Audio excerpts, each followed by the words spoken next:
नमस्कार, मैं हूं आपके साथ लक्ष्मी उपाध्याय। स्वागत है आपका हमारा खास कार्यक्रम श्री कृष्ण जन्माष्टमी में।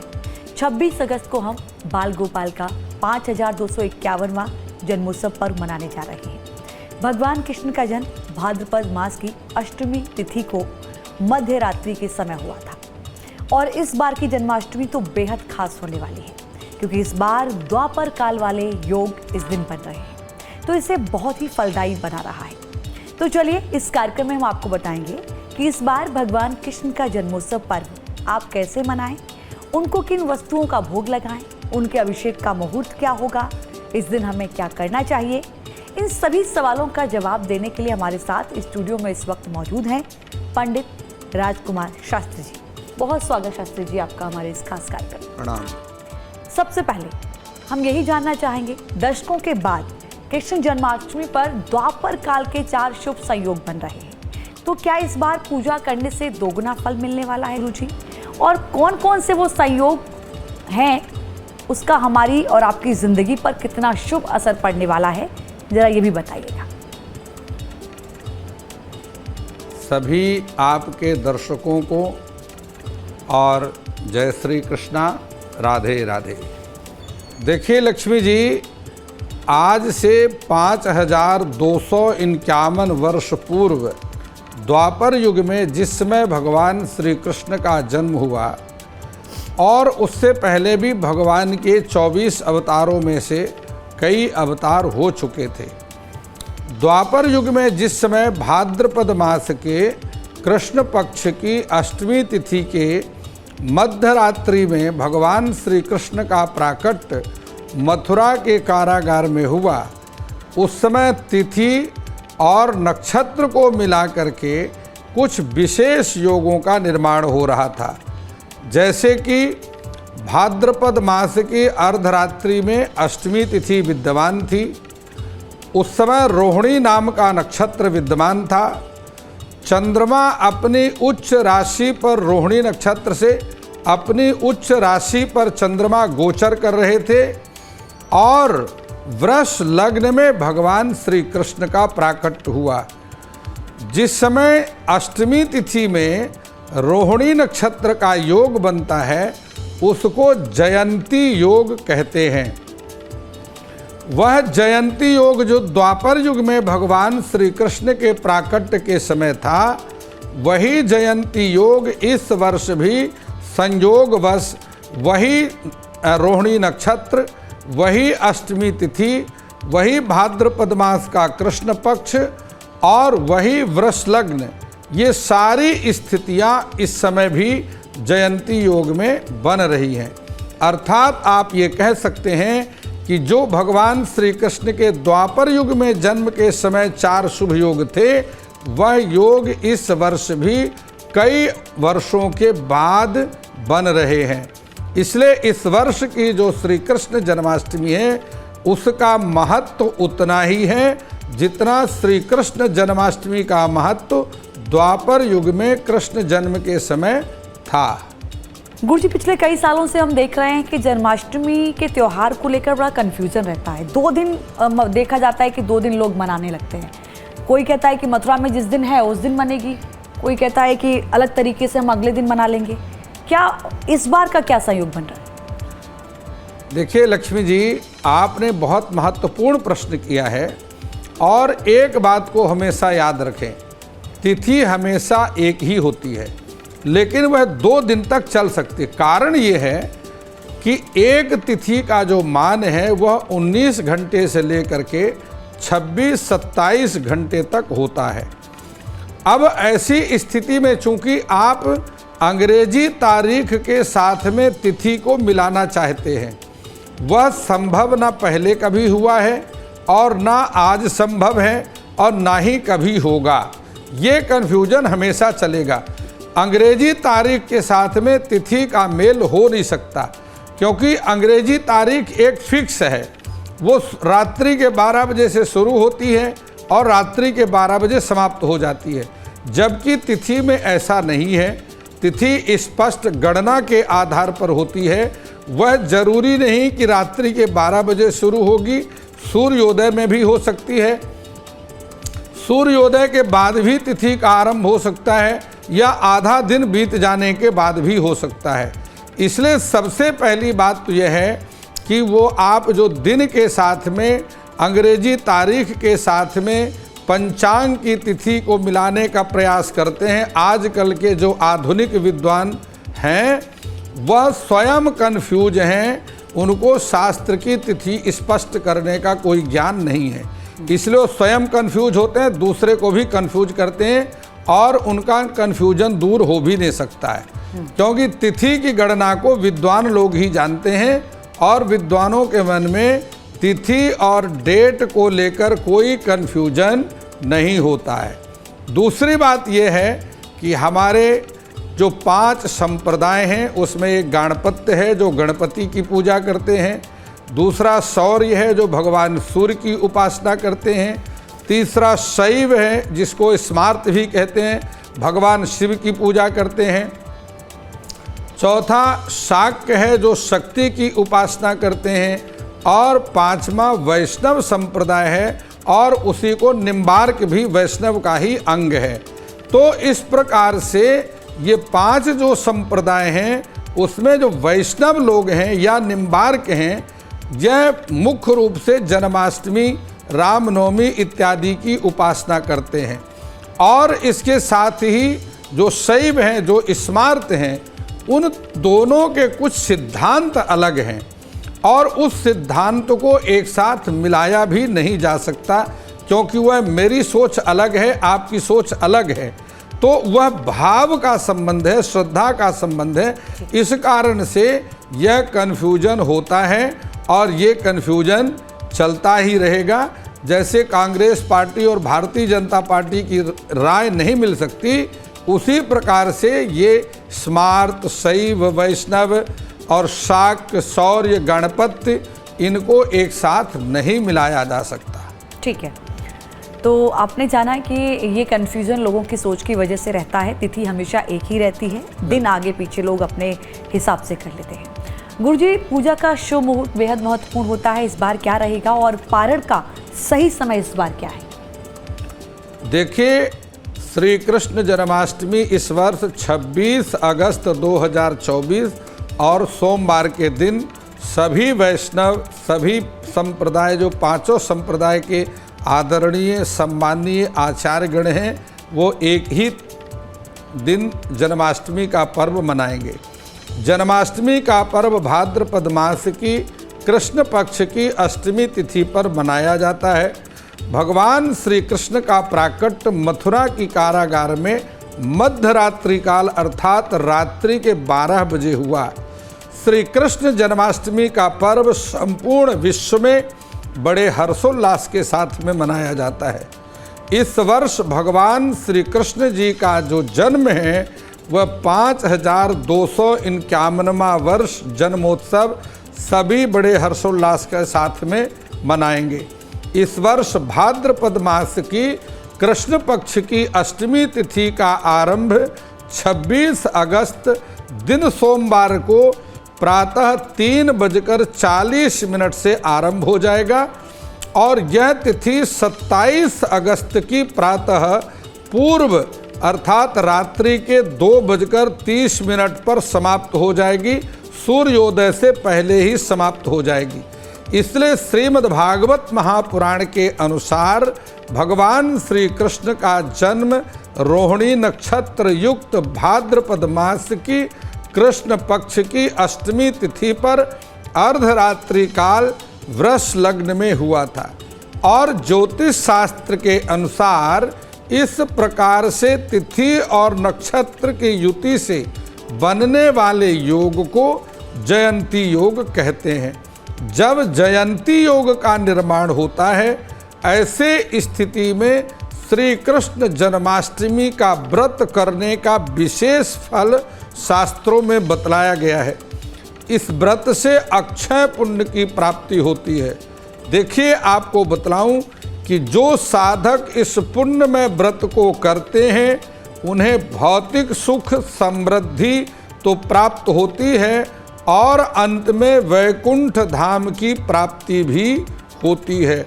वैकुंठ धाम यत्र गत्वा न निर्वर्तन्ते तद्धाम परमम मम, अर्थात जहाँ जाने के बाद जीव वापस नहीं आता, अर्थात मुक्त हो जाता है, और जिसको मन वचन कर्म से वाणी से बतलाया नहीं जा सकता, व्याख्या नहीं की जा सकती कि वो वैकुंठ धाम कैसा बना होगा, कैसे वहाँ पर लोग जाते होंगे, ना वहाँ मन की गति है और ना ही वाणी की गति है। इस जयंती योग में व्रत करने वाला जो कृष्ण साधक है उस वैकुंठ धाम को प्राप्त करता है। सर्व पापैः प्रमुच्यते, जी, और उसके सारे पाप नष्ट हो जाते हैं, परिमार्जन हो जाता है, अर्थात सभी पापों का प्रायश्चित हो जाता है।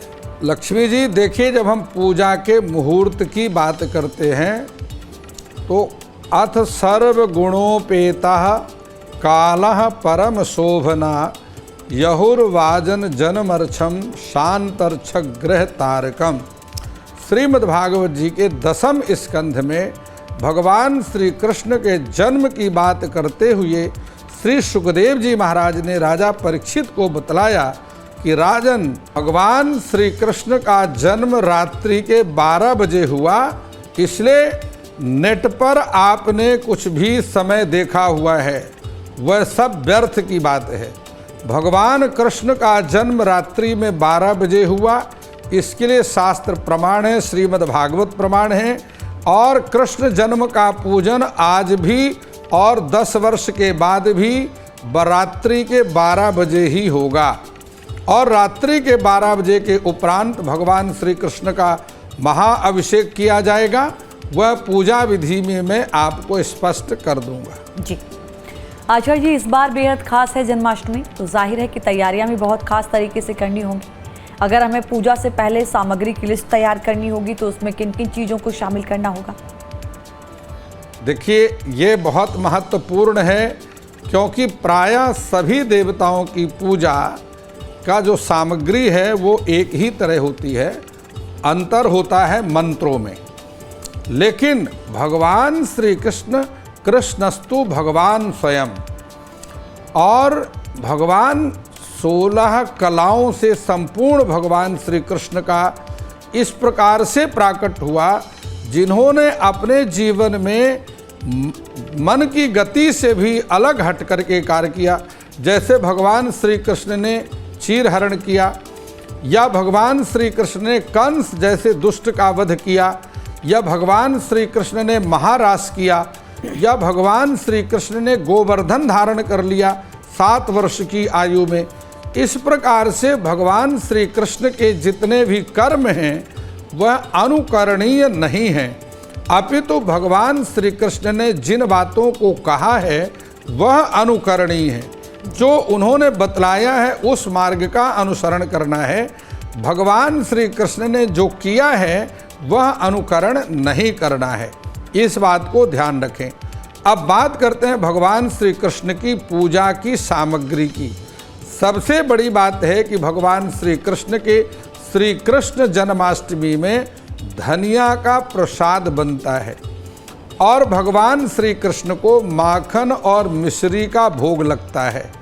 तो भगवान श्री कृष्ण की पूजा के लिए धनिया का प्रसाद आपने तैयार करना है, जो शुद्ध घी से तैयार किया जाएगा, और पंचामृत तैयार करना है, जो भगवान श्री कृष्ण का महाअभिषेक किया जाएगा, और उसके लिए साथ ही एक खीरा जरूर आपने रखना है, क्योंकि भगवान श्री कृष्ण का काल्पनिक गर्भवास किया जाता है तो उस खीरा के अंदर किया जाता है। तो खीरा आपने कृष्ण जन्मोत्सव के लिए अवश्य रखना है। और इसके साथ आपने पुष्प की व्यवस्था करनी है, सुगंधित इत्र और केसर मिश्रित इत्र और केसर मिश्रित सुगंधित चंदन की व्यवस्था भी आपको करना है।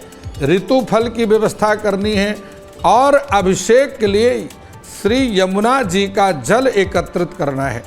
देखिए, याद रखना है, भगवान श्री शालिग्राम जो कृष्ण के रूप में हैं, उनका अभिषेक गंगा जल से नहीं होता, यमुना जल से करना है। भगवान शिव का अभिषेक गंगा जल से होता है, और भगवान श्री कृष्ण का अभिषेक यमुना जी के कालिंदी के जल से किया जाएगा, इसलिए यमुना जल की व्यवस्था भी आपने करनी है।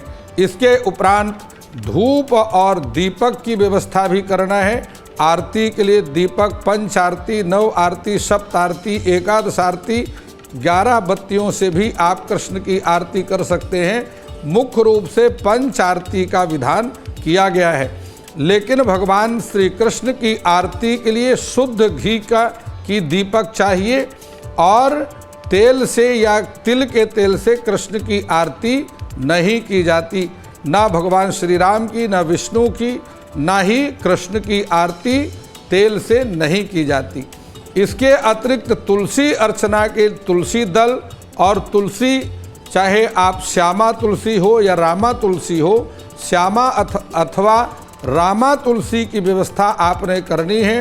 भगवान श्री कृष्ण के लिए तुलसी की माला अर्पित करनी है और भगवती तुलसी के दलों से कृष्ण का शालिग्राम के रूप में भगवान कृष्ण की तुलसी अर्चना करनी है। ये सारी व्यवस्था आपने मिष्ठान की व्यवस्था करना है भगवान कृष्ण को प्रसाद के रूप में अर्पण करने के लिए। ये सारी पहले आप पूजन की सामग्री एकत्रित कर लेंगे। एक लकड़ी की चौकी चाहिए और उसके ऊपर बिछाने के लिए सफ़ेद, पीला अथवा लाल रंग का वस्त्र भी चाहिए। तो ये तो हमने सामग्री जान ली गुरुजी, क्या क्या सामग्री होनी चाहिए, और पूजा की विधि जरा विस्तार से बताइए कि कैसे अब पूजा करनी चाहिए तमाम सामग्री के साथ। देखिए, अब मैं आपको बतलाता हूँ कि भगवान श्री कृष्ण की पूजा आपको किस प्रकार से करनी है। सर्वप्रथम प्रातःकाल उठ करके आप स्नान करेंगे। स्नान के उपरांत आप अपने पूजा स्थान को शुद्ध करेंगे। वहाँ पर आप गंगा जल इत्यादि का छिड़काव करके उसको स्वच्छ और पवित्र करेंगे। इसके उपरांत एक लकड़ी की चौकी पर सर्वप्रथम लाल, पीला अथवा सफ़ेद रंग का वस्त्र बिछाकर और उसके ऊपर एक शुद्ध साफ परात या थाली रखेंगे। उसके ऊपर भगवान श्री कृष्ण की स्थापना, बाल गोपाल भगवान की स्थापना करेंगे। उसके उपरांत भगवान श्री कृष्ण का शुद्ध जल से, उसके पश्चात पंचामृत से, फिर यमुना जल से महाअभिषेक करेंगे और शुद्ध सिले हुए भगवान के नई पोशाक के माध्यम से भगवान का श्रृंगार करेंगे। नई पोशाक धारण कराएंगे। मोर मुकुट का, मोर युक्त जो मोर पंख युक्त मुकुट है भगवान कृष्ण को धारण कराएंगे और वंशी के दे करके भगवान श्री कृष्ण को प्रसन्न करने का प्रयत्न करेंगे। इस प्रकार संपूर्ण दिन आपने भगवान के चरणों में अपने मन को लगा करके महामंत्र का जप करते रहेंगे। महाप्रभु के द्वारा दिया गया जो महामंत्र है, हरे कृष्ण कृष्ण कृष्ण हरे हरे, हरे राम राम राम हरे हरे, इस महामंत्र का जप करते रहेंगे। अथवा ओम नमो भगवते वासुदेवाय, द्वादशाक्षर मंत्र का जप करेंगे।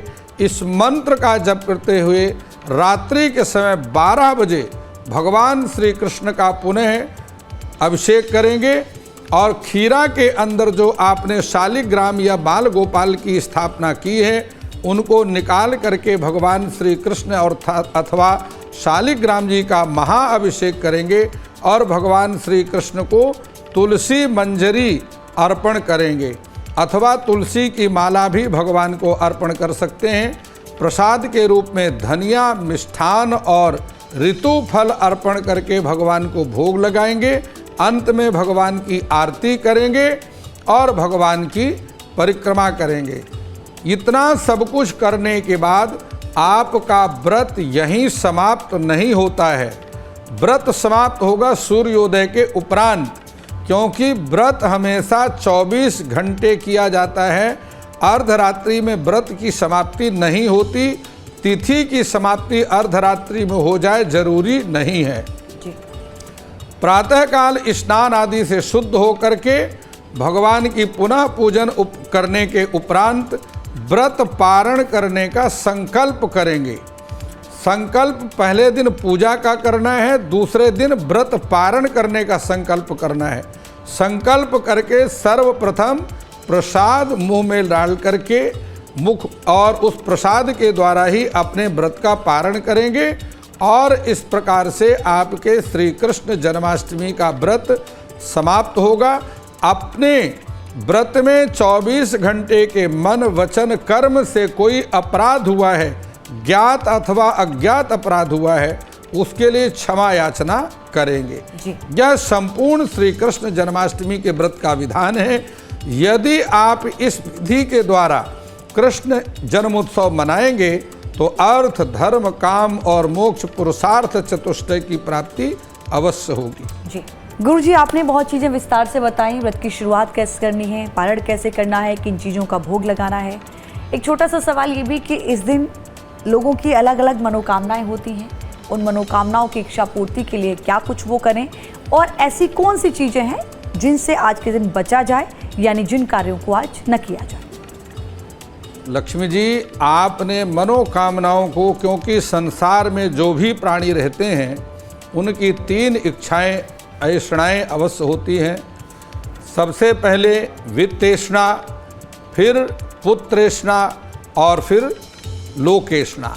अर्थात हर व्यक्ति धनवान बनना चाहता है। हर व्यक्ति धनवान बनने के बाद विवाह करके संतान की प्राप्ति चाहता है और हर व्यक्ति चाहता है कि मेरा मान हो, सम्मान हो, इज्जत हो, प्रतिष्ठा हो। इस प्रकार से संसार के प्रत्येक प्राणी की, चाहे गृहस्थ है चाहे संत है, सभी की ये 3 ऐषणाएं होती हैं। इसमें सबसे पहले मैं आपको बतलाता हूँ वित्तेषणा। जो व्यक्ति धनवान बनना चाहता है उनके लिए एक मंत्र है, कृष्णाय वासुदेवाय हरे परमात्मने प्रणतः क्लेशनाशाय गोविंदाय नमो नमः। कृष्णाय वासुदेवाय देवकी नंदनाय च नंद गोप कुमाराय श्रीकृष्णाय वयं नमः। इस मंत्र का जाप करे वह निश्चित रूप से धनवान हो जाएगा। सारी श्री कृष्ण जन्माष्टमी की समस्त रात्रि और दिन में इसी मंत्र का निरंतर लगातार पाठ करता रहे। यदि वह शारीरिक रूप से किसी प्रकार से आधि व्याधि से युक्त है तो उसे गजेंद्र मोक्ष का पाठ करना चाहिए। गजेंद्र मोक्ष का पाठ करने से किसी भी प्रकार का रोग, शरीर में अंतः रोग या बाह्य रोग, कैसा भी रोग है, उससे उसको आराम अवश्य मिलेगा। अब मैं आपको बतलाता हूँ कि जो संतानहीन है, क्योंकि संतान हर व्यक्ति को अवश्य उत्पन्न करना चाहिए, हर संभवतः संतान होना चाहिए। पुण्य नामनो नरकात् त्रायते तस्मात् पुत्रः उच्यते। पुण्य नामक नरक में जाने से जो अपने पितरों को बचा लेता है उसी को पुत्र कहते हैं। उसके लिए संतान गोपाल के पाठ की महिमा बतलाई गई है और वह मंत्र है ओम क्लीं देवकी सुत गोविंद वासुदेव जगतपते देहि में तनयम कृष्ण त्वामहं शरणं गतः। ये क्लीं बीज है। इस क्लीं को लगा करके मंत्र का जप करना है, संतान गोपाल का पाठ करना है। संतान गोपाल स्तोत्र है, उसका पाठ करना है। और जो मंत्र मैंने आपको बतलाया है, इस मंत्र का आपने संपुट लगाना है। ऐसा करने से वर्ष के अंदर भगवान श्री कृष्ण की कृपा से आपको संतान की प्राप्ति अवश्य हो जाएगी। अब मैं आपको बतलाता हूँ कि यदि आप लोकेशना चाहते हैं, संसार में बहुत ख्याति चाहते हैं, प्रसिद्धि चाहते हैं, नाम चाहते हैं, मान सम्मान चाहते हैं, ऐसी स्थिति में गोपाल सहस्त्र नाम का पाठ करें। सारी रात कृष्ण जन्म के बाद आप गोपाल सहस्त्र नाम का पाठ करेंगे, आपकी प्रसिद्धि अपने आप हो जाएगी। जी। इस प्रकार से वित्तेष्णा, लोकेष्णा और पुत्रेष्णा, ये तीनों ऐष्णाओं की प्राप्ति वर्ष के अंदर आपको हो जाएगी। जी। तो आपने जाना कि इस बार जन्माष्टमी के मौके पर आपको कैसे व्रत करना है, किन सामग्री का इस्तेमाल करना है, किस समय पर आपको पूजा पाठ करना है, कैसे पारण करना है और अपनी इच्छा पूर्ति के लिए, अपनी मनोकामना पूर्ण करने के लिए आपको किन किन मंत्रों का जाप करना है।